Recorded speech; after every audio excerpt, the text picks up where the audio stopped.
Amém?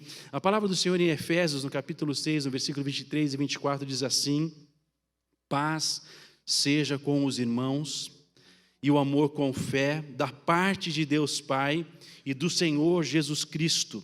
A graça seja com todos os que amam sinceramente ao nosso Senhor Jesus Cristo. E agora, indo para o capítulo 5, versículo 1 e 2, diz assim: sede, pois, imitadores de Deus, como filhos amados, e andai em amor, como também Cristo nos amou e se entregou a si mesmo por nós, como oferta e sacrifício a Deus em aroma suave. Amém? Louvado seja Deus pela sua palavra. Queridos irmãos, precisamos compreender qual é o objetivo de Deus para esses últimos dias sobre a face da terra. Precisamos compreender o que é que Deus busca na minha vida e na sua vida. E talvez você possa pensar assim: o que será que diferente que Deus busca, que Deus sempre intentou no seu coração com o coração do homem, ou com a vida do homem? Qual é o desejo de Deus para os homens? E que Ele é o mesmo desde sempre, porque Jesus Cristo, o nosso Deus, é o Deus que é hoje, que foi ontem e que será eternamente. Amém? Você crê assim? O nosso Deus é o Deus que foi, que é e que há de ser. Então o coração de Deus nunca mudou, o interesse de Deus nunca mudou, a vontade de Deus nunca mudou, o que Deus busca nunca mudou. O que Deus sempre está buscando e tentando no seu coração é encontrar corações que amem a Deus sinceramente. Eu vou repetir. O que Deus busca para esses dias e o que Deus busca desde sempre são corações que o amem sinceramente. Sabe, queridos, quando nós olhamos para essa realidade, Deus continua buscando corações que o amem e que almejam viver um relacionamento de submissão e amor. Por quê? Porque um coração sincero diante do Senhor, a primeira coisa que ele vai reconhecer é que ele precisa desesperadamente de Deus. Queridos, sem Deus nós não somos nada. Sem o Senhor nós estamos entregues à nossa própria sorte. Será que você consegue entender isso? Foi o Senhor, através do amor dele, do coração dele, que deu o seu Filho. Vejam, queridos, partiu da ação do coração de Deus por nós, dar o seu Filho, para que todo aquele que nele crê não pereça, mas receba a vida eterna. O primeiro movimento foi de Deus em nosso favor. E a Bíblia diz que não fomos nós que amamos a Deus, mas Deus nos amou primeiro. Então o desejo do Senhor nunca mudou. O desejo do Senhor é encontrar corações que o amem sinceramente, a tal ponto de colocar as suas vidas diante dele. E neste relacionamento vivam uma vida de submissão e amor a Deus. E estar submisso é estar subjugado à vontade do Senhor. Então o que prevalece sobre mim não é a minha vontade, mas é a vontade daquele a quem eu me subjugo a ele. É a vontade de Deus que seja feita na terra. Não é a minha vontade que seja feita no céu. Será que você consegue entender isso, queridos? A nossa oração é: seja feita na terra, assim como é. Então aqui está a dimensão do poder, do amor, da graça e daquilo que Deus deseja fazer e que Ele deseja agora manifestar na terra através de mim e de você. Por isso Ele precisa de corações sinceros que o amem e que estejam vivendo uma vida de submissão e amor ao Senhor. Uma vida de submissão e amor ao Senhor. O primeiro ato: eu morro para mim mesmo, para que Cristo habite em mim. E pelo poder da ressurreição que há em Cristo Jesus, agora eu vivo uma nova vida. E a nova vida que eu vivo já não é a minha vida, mas é Cristo em vós, a esperança da glória. Então é um chamado de Deus para nós. É um relacionamento que Deus procura ter com nossas vidas. O Senhor deseja corações que o amem sinceramente. E amar ao Senhor sinceramente significa entregar as suas vidas nas mãos do Senhor. Eu creio que o apóstolo Paulo, em suas cartas apostólicas, procurou ressaltar este objetivo elevado de Deus. Em todas as suas cartas, frutos da revelação, do amor, do poder e da graça de Deus em seu coração, podemos observar esse chamamento do apóstolo para uma vida na qual nossos corações estejam rendidos ao amor do Senhor, e como consequência de estarmos rendidos ao Senhor, recebemos uma nova vida, uma nova natureza manifesta em nosso viver. Queridos, isso não é apenas uma palavra para instaurar no seu coração o desejo de algo. Em nome do Senhor Jesus, o Senhor precisa revelar ao seu coração nessa noite que o que Deus busca são corações dispostos a viver a sua vida rendido aos pés de Jesus, a tal ponto que a natureza divina passa a se manifestar em você e através de você. E se a natureza divina está se manifestando em você, você será um novo esposo. Você não será um esposo mais que vai andar segundo a sua vontade, você vai andar sendo um esposo segundo o coração de Deus. Você não será a mesma esposa, porque você será uma esposa segundo a natureza divina manifestada no seu coração. Você não será mais o mesmo filho ou a mesma filha, porque agora você tem uma nova natureza revelada ao seu coração, e nesta nova natureza, nesta nova realidade de vida, os relacionamentos são restaurados e vividos por uma nova realidade, não mais a minha realidade. Irmão, vocês estão entendendo isso? O apóstolo Paulo vem e fala sobre uma nova natureza, um novo homem.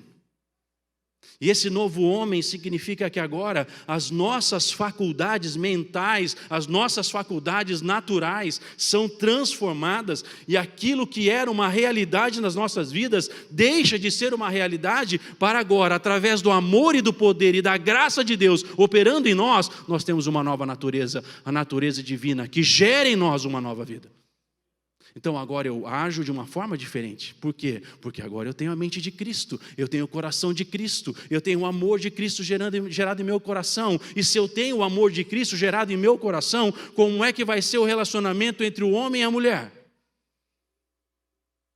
Homens, sejam cabeça de seus lares, assim como Cristo é cabeça da igreja, entregando a sua vida por ela. Irmãos, entenda uma coisa. Tenta fazer isso no seu natural. Vai lá, fica à vontade. Tenta fazer isso no seu natural. Irmãos, tem uma frase, eu não sei se eu digo ela ou não, mas tem uma frase, sabe, irmão Zé Lima, que diz assim: a pior coisa que tem é você dar asa para a lagartixa. Porque a lagartixa não tem asa, irmãos, ela não sabe voar. Então, quando você põe asa na lagartixa, a primeira coisa que ela faz é dar com a cara na parede.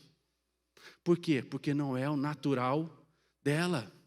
Ela não foi criada com asa. Então, se você bota asa na lagartixa, ela não sabe fazer. Irmãos, é a mesma coisa de um homem que tenta amar a sua esposa, segundo a vontade de Deus, com a sua velha natureza. Irmãos, nós vamos dar com a cara na parede. Porque, na verdade, nós precisamos entender que esta dimensão de revelação é fruto de uma nova natureza instaurada por Deus em nossos corações. Então, nós só conseguimos fazer isso pela vida no Espírito em nossos corações. Então não é fruto da minha força, não é fruto da minha vontade, não é fruto da minha capacidade, nem intelectual, nem a minha força pessoal. É fruto da ação do poder do Espírito de Deus na minha vida, e agora eu começo a manifestar a vida do Espírito. Mas se eu não alimento o Espírito, eu alimento quem? E se eu alimento a carne, é dar asa para a lagartixa. Vocês estão entendendo, irmãos? Nós precisamos entender que o que o apóstolo Paulo está revelando nas suas cartas é que há uma dimensão de ação de Deus em nossos corações que nos leva, primeiro, mudando a nossa realidade. Muitas vezes, quando nós conversamos com algumas pessoas, as pessoas falam assim: mas ele ou ela, meus irmãos, precisam mudar. Irmãos, deixa eu só corrigir isso, amém, irmãos? Você precisa receber a natureza divina. E quando isso acontecer, naturalmente você mudou para ela ou para ele. Então é a ação de Deus em nós que gera em nós uma nova forma de amar. É a ação de Deus em nós que gera uma nova forma de viver. É importante entender que essa revelação se desvenda aos nossos olhos quando nós olhamos Efésios 2, 11 a 22. E nessa noite eu vou pregar com a ajuda da Ana Clara, que está ali na projeção, e ela vai me ajudar bastante agora. Porque o que Deus trouxe ao meu coração? Use a palavra. Use a palavra. E a própria palavra vai trazer a revelação que está contida nela sobre a igreja nessa noite. Então olha o que Paulo diz ali na carta aos Efésios, no capítulo 2, versículos 11 em diante. Portanto, lembrai-vos de que outrora, irmãos, outrora, nós éramos gentios na carne, chamados de incircuncisão por aqueles que se intitulavam circuncisos, na carne por mãos humanas. Então existia uma realidade da nossa vida que é o outrora. Outrora nós éramos gentios. Naquele tempo estáveis como? Você consegue entender isso, irmãos? Na sua condição natural, você está sem Cristo. Como é que vai a nossa vida? Sem Cristo, para onde nós vamos? Sem Cristo, como é que nós vamos alcançar as promessas de Deus para nós? Sem Cristo, nós estamos distantes. Sem Cristo, nós estamos entregues à nossa própria sorte. Sem Cristo, nós estamos cerrados numa condição aonde o poder de Deus não pode atingir o nosso coração. Por isso que Jesus veio não para julgar o mundo, mas Ele veio para salvar o mundo, porque pela salvação em Cristo Jesus, nós temos acesso às promessas de Deus. Só alcançamos as promessas porque recebemos a salvação em Cristo Jesus. A salvação é o acesso às promessas de Deus para a minha vida e para a sua vida, e por isso nós devemos glorificar a Deus. E por isso nós devemos exaltar o nome santo do Senhor. Por isso que a palavra do Senhor diz assim: quero trazer à memória aquilo que vos traz esperança. E a esperança é saber que nós fomos salvos em Cristo Jesus, e como salvos por Ele, alcançamos as promessas do Deus Altíssimo sobre nós. O acesso a uma nova realidade, o acesso a uma nova natureza, o acesso a uma nova vida, o acesso a uma nova realidade que muda o nosso coração e o nosso viver. Antes nós estávamos sem Cristo, nós não tínhamos acesso a isso. Põe lá para mim o versículo 12, ainda, Ana, por favor. E olha como é interessante, porque ele fala assim: vocês estavam sem Cristo, amém? Na condição pessoal, amém? Na condição pessoal nós estávamos sem Cristo, mas olha o que ele diz mais na continuação: separados da comunidade de Israel. Irmãos, há uma ação individual, mas há um fruto coletivo do amor de Deus. Nós fomos salvos por Cristo Jesus para entrarmos na comunhão dos santos, na Assembleia dos Santos, na vida em comunidade, na vida onde Deus ordena a sua bênção e vida para sempre. É nesta unidade. Então Deus trabalha no nosso individual, mas nos leva a viver no coletivo. Ele nos salva individualmente, mas Ele nos coloca numa grande família, a família espiritual de Deus. Aleluia, louvado seja o nome do Senhor. E assim é o nosso Deus. Ele nos resgatou e nos tirou das trevas e nos colocou no lugar onde nós temos pai, e nós temos mãe, e nós temos vida, e nós temos espírito, nós temos uma família que nos ama e que nos acolhe. Como adotados pelo seu amor, agora fazemos parte da família de Deus. E nessa família nós temos acesso às suas bênçãos e às suas promessas. Mas ele continua dizendo assim: separados da comunidade de Israel e estranhos às alianças da promessa. Queridos, sem Cristo, outrora sem Cristo, esta era a nossa realidade. Separados da comunidade de Deus, separados das promessas do Senhor, não tendo esperança e sem Deus no mundo. Vejam, esta é a realidade daqueles que estão sem Cristo Jesus. Mas olha o que ele fala a partir do versículo 13: mas agora, fala assim comigo, mas agora, em Cristo Jesus. Irmãos, entendam isso em nome do Senhor Jesus. Por favor, meu irmão, em nome de Jesus, abra agora os ouvidos espirituais do seu coração para entender essa realidade. Mas agora, em Cristo Jesus, não está dizendo ali na sua capacidade humana, na sua capacidade de estudar, na sua habilidade de entender. Está dizendo isso ali? O que está dizendo ali, irmãos? Mas agora, em Cristo. Então Cristo é a razão da nossa herança, Cristo é a porção da nossa herança, Cristo é a salvação da nossa vida, Cristo é tudo em nós, e sem Ele nós não temos nada no mundo. Cristo é tudo em nós.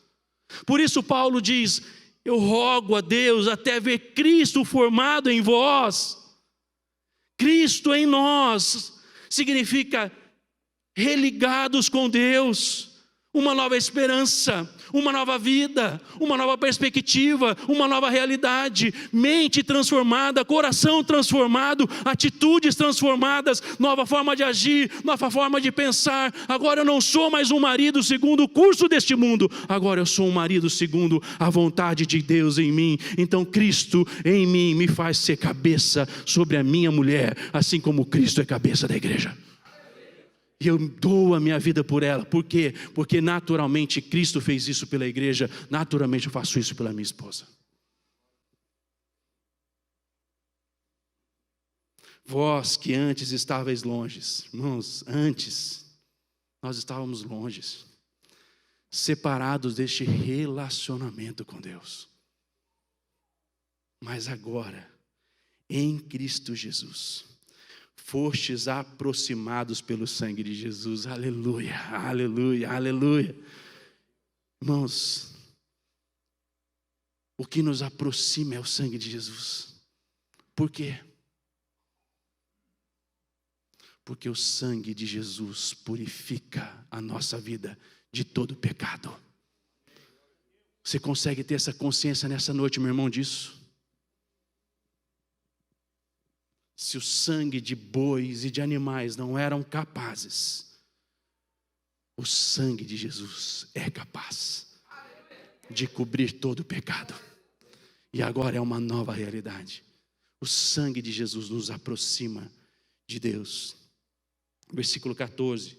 Porque Ele é a nossa paz. Quem é a nossa paz? Você entende isso? A sua paz não está no seu banco, não está na sua empresa, a sua paz não está naquilo que você pode fazer, naquilo que você pode conquistar. Isso é bom demais, irmãos, isso é bênção. Glória a Deus, porque Deus é galardoador e abençoador daqueles que o amam e o buscam, mas a nossa paz não está nisso. A nossa paz tem um nome, e o nome dele é Jesus Cristo. A nossa paz, o príncipe da paz. A nossa paz está nele. Por isso ele diz: mas agora em Cristo vocês têm paz, o qual de ambos fez um. Sabe o que Jesus fez? De um que estava separado, ele funde e nós somos um corpo somente diante de Cristo. Mas olha o que ele fala aqui: e tendo derribado a parede da separação que estava no meio, a inimizade, o Senhor desfaz a inimizade que nós tínhamos com Deus. Agora Deus nos chama de amigos, Deus nos chama de filhos, e foi o sangue de Jesus que nos aproximou de Deus e que derribou essa parede de inimizade que existia entre nós e Deus. No versículo 15 ele diz: aboliu na sua carne a lei dos mandamentos na forma de ordenanças, para que dos dois criasse em si mesmo, lê lá comigo, por favor, queridos, um novo homem. Você está entendendo? Jesus não te alcançou para você ser a mesma pessoa. Jesus te alcançou para você ser um novo homem. Agora não andando mais segundo o curso deste mundo, mas andando segundo o curso de Deus para a sua vida. Nova natureza, nova mente, nova visão, nova realidade, nova forma de viver.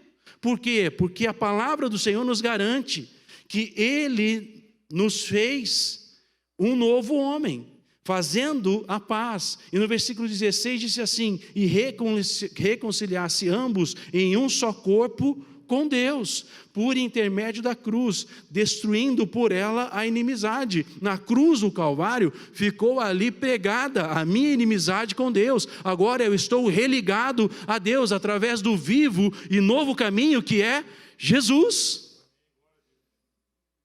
E quando eu começo a andar no caminho, eu começo a andar na verdade. E a verdade diz que eu serei um homem e uma mulher segundo a vontade de Deus. E é isso que Deus busca hoje. Corações sinceros que o amem a tal ponto de aniquilar a sua própria vida, para que Deus restaure em você uma nova vida, que Ele te dê novamente um novo coração.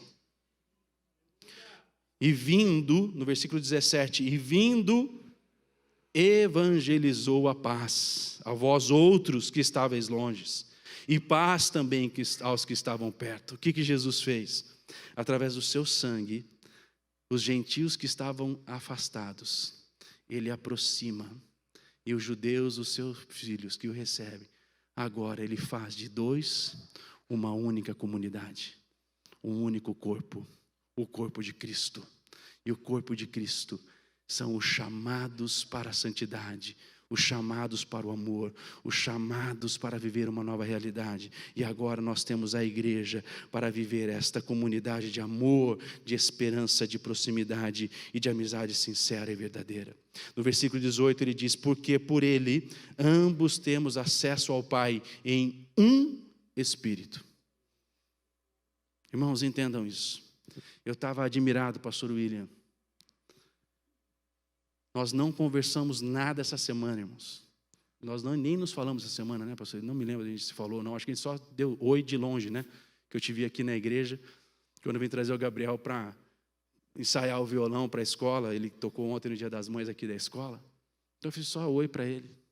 Mas você percebeu que tudo que você cantou de manhã tinha conexão com a palavra? E tudo que você cantou agora hoje tem conexão com a palavra? Quem faz isso? Ele nos deu acesso a um Pai, por um Espírito. E é esse Espírito que começa a trazer a unidade sobre o corpo, quando nós nos submetemos a viver pelo Espírito. Assim, já não sois estrangeiros e peregrinos, mas co-cidadão dos santos, e sois família de Deus. Amém? Você pode olhar para o lado? Olha para o lado aí. Olha a sua família. Fala assim: seja bem-vindo à minha família. Como eu amo a minha família. Olha para o outro lado, amém, irmãos? Para a gente não ter problema aqui, né? De dificuldade. Família, queridos, nós somos família. Vamos ser sinceros, queridos. Numa família que se ama de verdade, há necessitados.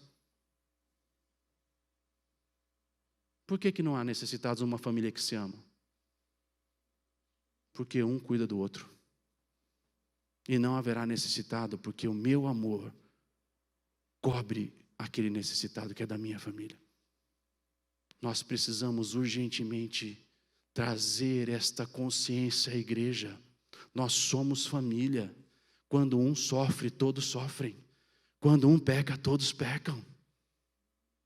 Precisamos entender isso.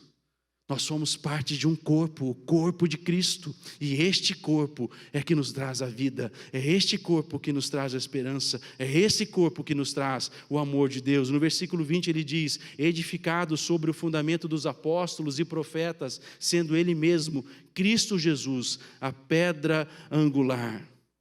Ele é a pedra, Ele é o nosso fundamento, Ele é aquele em que nós nos alicerçamos, no qual todo edifício bem ajustado cresce para santuário dedicado ao Senhor. E no versículo 22, no qual também vós juntamente estás sendo edificados. Queridos, vejam, novamente no versículo 21, nós vemos a dimensão individual. Nós somos santuários dedicados ao Senhor. Irmãos, entenda isso. Santuário é o lugar da habitação daquilo que é santo. Eu vou repetir. Santuário é o lugar da habitação daquilo que é santo. Mas aqui ele está dizendo assim: santuários dedicados ao... Então, se nós somos santuários dedicados ao Senhor, o que é que pode se encontrar na nossa vida? Somente a santidade do Senhor. Você entende isso? Individualmente, nós devemos dedicar as nossas vidas como santuário ao Senhor, para que a santidade dele se manifeste em nós.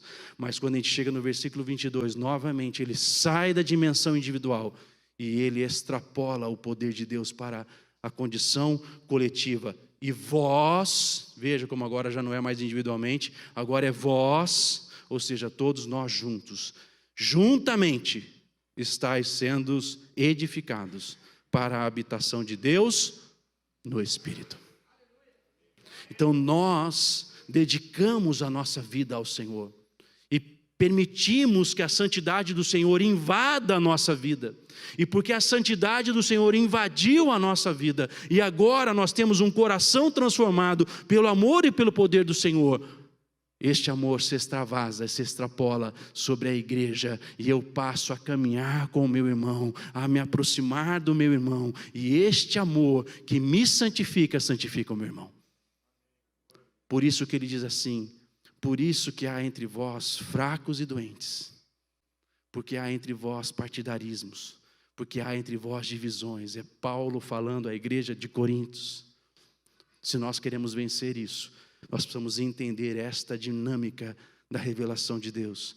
Nós somos santuários dedicados ao Senhor, mas na coletividade dos santos nós somos edificados como edifícios para a glória do Senhor, para que o Espírito de Deus faça a mesma obra que Ele está fazendo em mim, na vida dos meus irmãos.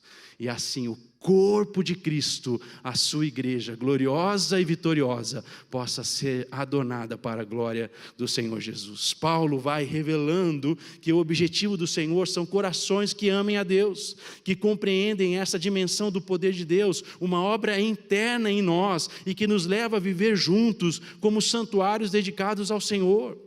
Essa dimensão de santuários implica que precisamos nos dispor à santificação do Senhor, e o resultado disso é que compreendemos que somos membros uns dos outros, como o corpo de Cristo. Vós juntamente estáis sendo edificados. Sabe que nós precisamos entender isso. O que Paulo está fazendo na carta de Efésios é de uma forma progressiva, manifestando a realidade de que nós precisamos ser santificados para viver a realidade daquilo que Deus tem para nós. Mas a manifestação desta realidade na minha vida me aproxima dos meus irmãos, me faz me aproximar dos meus irmãos, nunca vai me afastar dos meus irmãos, vai me trazer para perto. Por quê? Porque agora nós temos o entendimento que nós somos membros, que nós somos corpo, que nós somos uma família, que nós somos um só em Cristo, e temos um só Senhor, um só Espírito, que é sobre todos e age por todos, em nome do Senhor Jesus. Quando nós analisamos Efésios 4, 1 a 6, esta revelação se aprofunda ainda mais e deve gerar este entendimento espiritual, que a nossa santificação individual é o caminho para a santificação do corpo de Cristo, em nós e através de nós por todo o tempo. Olha o que diz Efésios 6, 1. Rogo-vos, pois, eu, prisioneiro do Senhor, que andeis de modo digno da vocação em que fostes chamados. Versículo 2. Com toda humildade e mansidão, com longanimidade, suportando-vos uns aos outros, suportando quem? Você consegue entender essa dimensão, queridos? A santidade do Senhor não me afasta de ninguém. A santidade do Senhor manifesta em meu coração, me aproxima do meu irmão. Porque se eu estou olhando nele e vendo algo que ele necessita, eu serei o instrumento do amor de Deus para resgatar aquele coração. E agora, nesta unidade, Deus vai manifestando o seu amor e nós vamos suportando uns aos outros em amor. E no versículo 3 ele diz: esforçando-vos diligentemente para preservar a unidade do Espírito no vínculo da paz.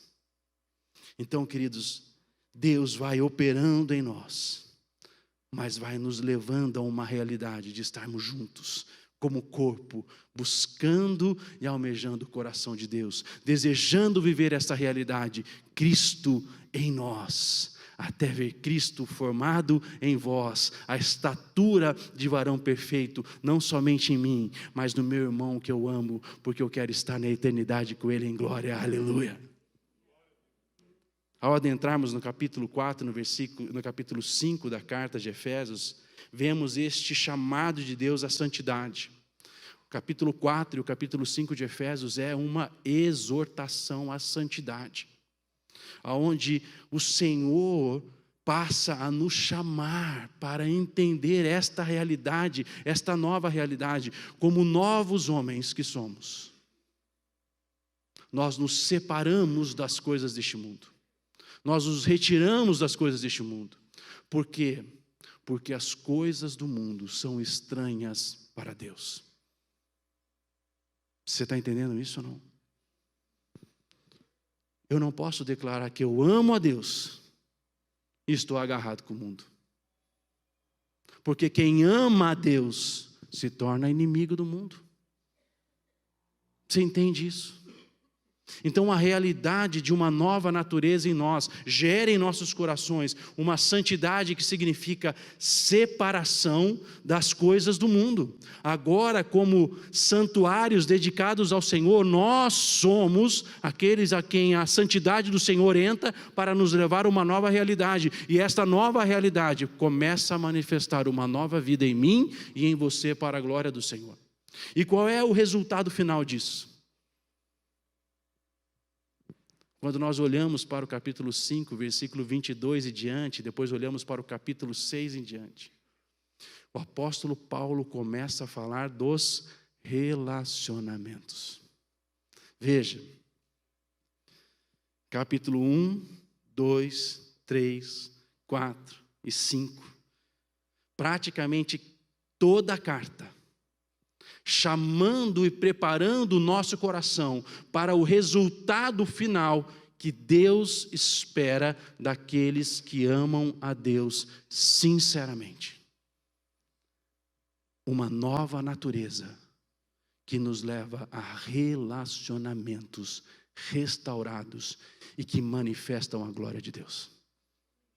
E aí ele começa no capítulo 5, versículo 22, assim: vós, mulheres, sejam submissas aos vossos maridos. Queridos, ele trabalhou 5 capítulos nos chamando a uma vida pessoal agradável a Deus. Para quê? Para que na dimensão dos relacionamentos nós sejamos o reflexo do amor de Deus aonde eu estou. Então ele trabalha no meu coração, mas ele prepara o meu coração para ser aquilo que ele espera que eu seja enquanto eu estiver na terra, para ser a manifestação do seu amor e do seu poder. E aí ele começa dizendo: vós, mulheres, sejam submissas aos vossos maridos, como ao Senhor. Irmãos, isso é natural. para uma mulher que ama a Deus. Para ela isso não é forçação de barra, é natural. Ela é submissa por quê? Porque o seu marido, versículo seguinte, ama a esposa de tal maneira que ele passa a ser cabeça dela, assim como Cristo é cabeça da igreja. Então o marido, nessa nova realidade e dimensão, ele ama a sua esposa, porque ele está conectado com o cabeça que é Cristo. E porque ele está conectado com o cabeça que é Cristo, ele naturalmente ama a sua esposa, dá a sua vida por ela. Não somente faz isso, mas ele a purifica e a santifica. Por quê? Porque ele agora começa a manifestar o amor e o poder de Deus e a realidade do Senhor. E ele não vai precisar forçar a barra para amar a sua esposa. Ele vai viver esta realidade. Por quê? Porque a nova natureza de Cristo Jesus está imperando no coração dele. Ele se comunica com Deus. Jesus traz a palavra de vida e esperança para a sua casa.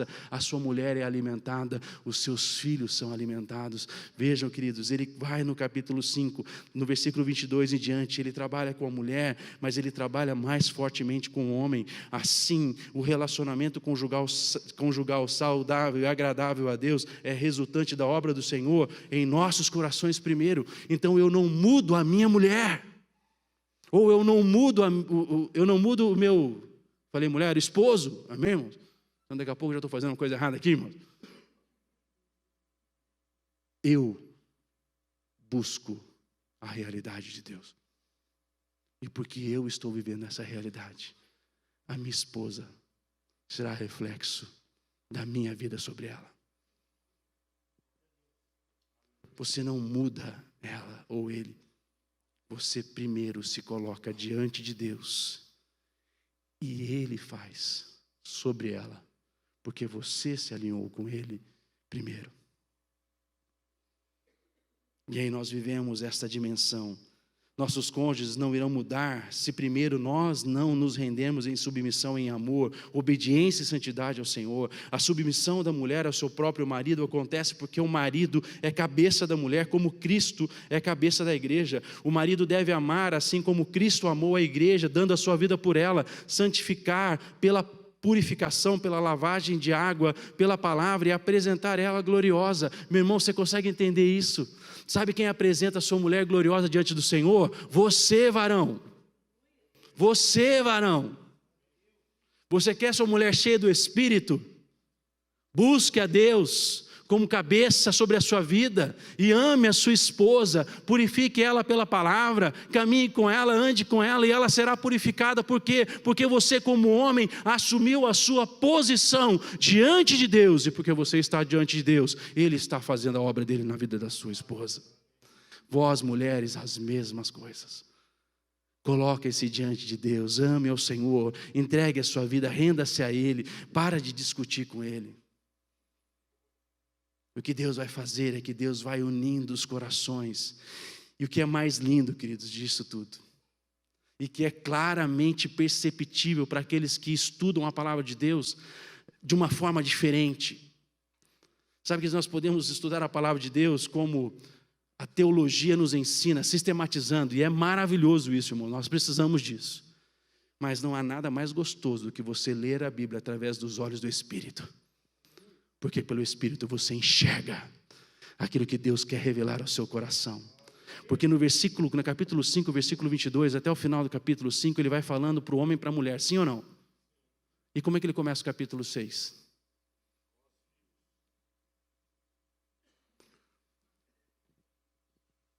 Homem, mulher, alinhados com a vontade de Deus, vivendo a vontade de Deus.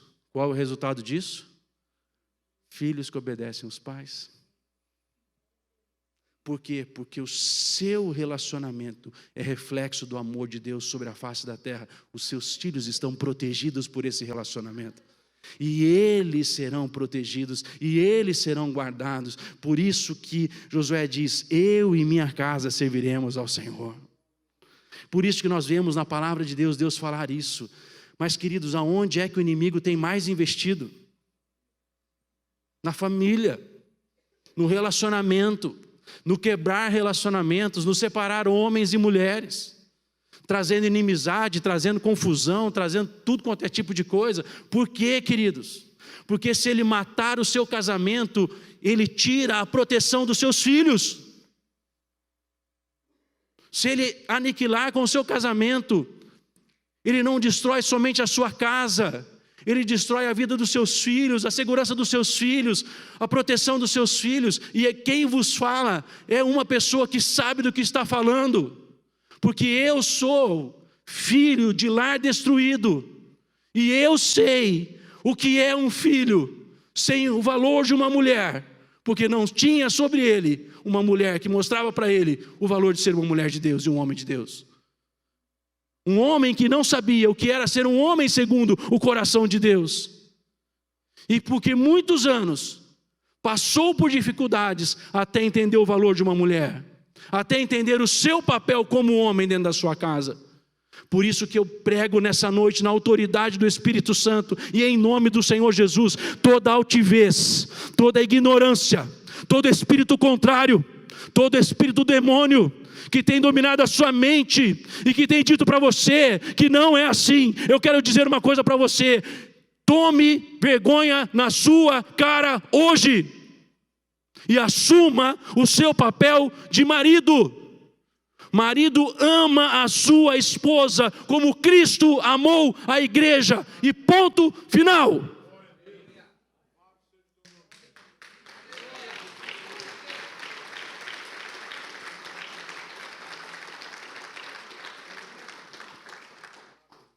Sabe, queridos,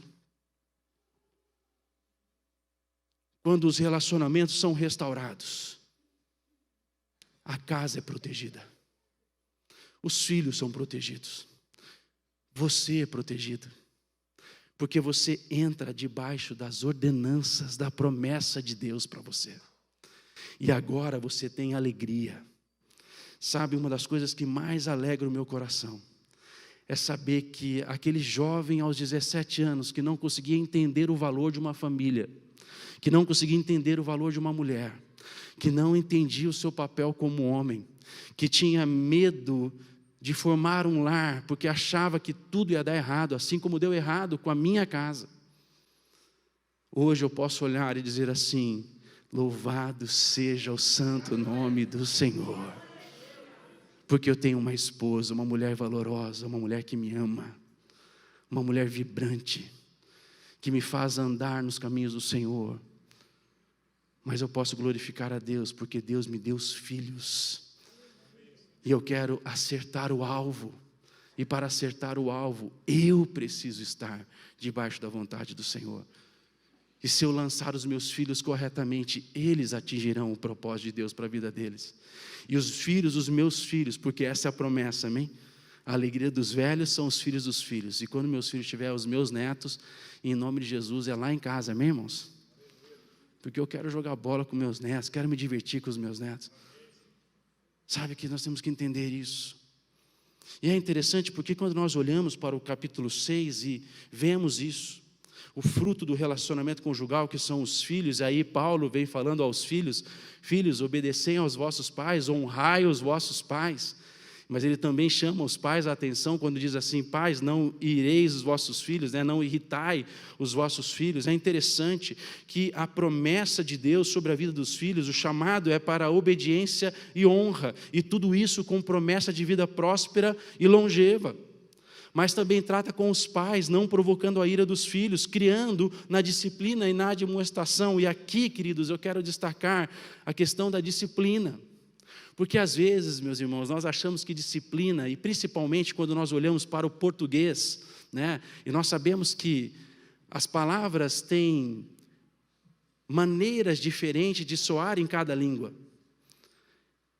E algumas palavras, elas vão assumindo uma forma ou uma conotação naquela língua. E na língua portuguesa, disciplina é igual ao quê? Qual é a primeira coisa que vem na sua cabeça quando você pensa em disciplina? É peia. Como diria a irmã Conceição, não está aqui, né? Disciplina é peia, é bater.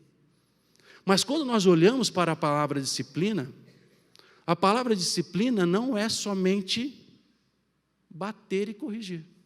Vamos olhar o significado da palavra disciplina na palavra de Deus? Disciplina envolve todo treino e educação infantil que diz respeito ao cultivo da mente e moralidade. Então disciplinar os filhos significa mostrar a eles o que é moral? Sim. Por isso a Bíblia diz assim: ensina a criança no caminho. É quando você anda com ela que você tem a oportunidade de mostrar para o seu filho: filho, assim é certo, assim é errado. E que não tem nada a ver em bater e corrigir, tem em treinar e ensinar o seu filho, a transferir para o seu filho o que é santo, o que é reto, o que é bom, o que é justo, o que é correto. Por isso que a palavra de Deus diz isso, em disciplina.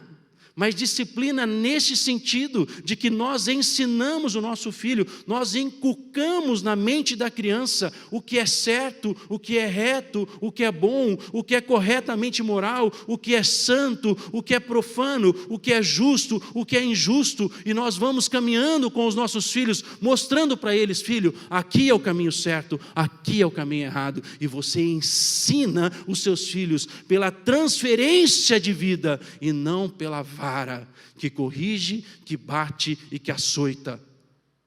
Mas se preciso for, você também usará a vara para corrigir, para disciplinar. Mas se preciso for, e não como o primeiro, ou até pior, como o único recurso de disciplina. Amém, irmãos? E emprega para este propósito, ora ordens e admoestações, ora repreensões e punições.